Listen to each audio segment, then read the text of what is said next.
Bonjour et bienvenue à la Voix de Yeshua, la rubrique spirituelle du Centre Yeshua. Le thème de notre rubrique de ce jour est les 4 dispositions intérieures en lien avec le royaume de Yahweh.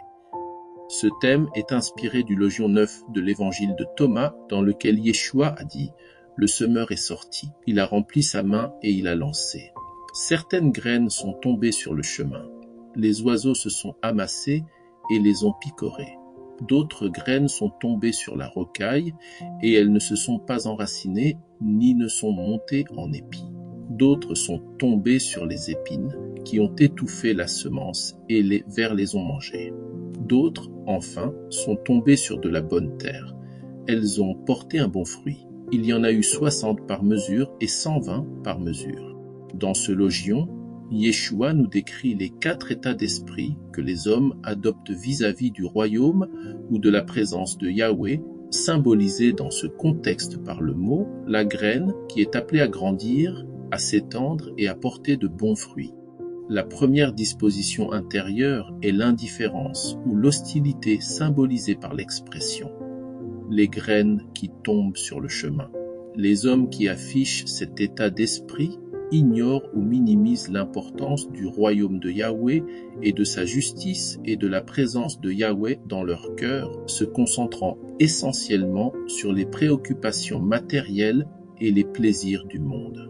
Certaines personnes dans cette catégorie, animées par le scepticisme et du doute, remettent en question l'existence même de Yahweh ou la pertinence de ses lois, préférant s'appuyer sur la raison humaine ou des systèmes de pensée alternatifs. Les hommes de cette catégorie ne vivent pas selon les valeurs et la justice du royaume de Yahweh. Ils utilisent leurs qualités, talents et leur potentiel divin pour des raisons purement personnelles et matérielles. Ils gaspillent leur richesse spirituelle au profit des forces opposées à l'évolution spirituelle de l'homme, symbolisée dans ce logion par le mot, les oiseaux. Leurs âmes sont accessibles à toutes sortes d'influences. Ils ne savent pas faire le tri entre ce qui est bénéfique et ce qui est futile sur le plan spirituel. La deuxième disposition intérieure est l'hostilité ouverte ou le rejet explicite du royaume de Yahweh. Les personnes appartenant à cette catégorie savent et reconnaissent la présence de Yahweh. Dans ce logion, cette catégorie de personnes est symbolisée par le mot « la rocaille », qui par définition est un sol très pauvre qui ne réunit pas les conditions nécessaires et favorables pour l'enracinement des graines et la croissance de celles-ci. Ces personnes, qu'elles sont des créatures de Yahweh, mais ne trouvent pas important de vivre selon ses valeurs, ni se conformer à ses préceptes et ordonnances. Elles refusent de mettre en pratique les valeurs du royaume de Yahweh et choisissent de vivre selon leurs propres guides et conseils. Chez ces personnes, on remarque que dans certains cas, il peut y avoir une opposition active au royaume de Yahweh et de ses principes, souvent motivée par la conviction que ces principes sont restrictifs, injustes ou dépassés. En troisième lieu, c'est l'état d'esprit des personnes qui vivent de manière intermittente, selon les valeurs et la justice du royaume de Yahweh, mais qui abandonnent ces principes face aux épreuves. Cet état d'esprit peut être caractérisé par plusieurs traits. Par exemple, les personnes de cette troisième catégorie sont inconstantes du fait que leur engagement spirituel fluctue selon les circonstances. Elles peuvent être ferventes dans leur pratique lorsqu'elles se sentent bien, mais abandonnent leurs valeurs en période de difficulté. Elles sont vulnérables face aux tentations, car elles sont souvent influencées par les plaisirs et les convoitises du monde, indiquant une faiblesse face aux distractions matérielles et émotionnelles. Elles manquent de résilience. En effet, lorsque des épreuves surviennent, elles peuvent manquer de la force intérieure nécessaire pour rester fidèles à leurs convictions, ce qui souligne une fragilité spirituelle.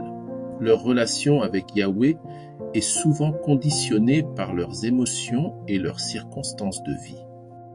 Elles peuvent se sentir proches de lui lors des moments de bonheur, mais s'éloignent lors des difficultés. Elles peuvent chercher la validation ou le réconfort dans des sources extérieures, plutôt que dans leur relation avec Yahweh, ce qui peut les détourner de leur chemin spirituel.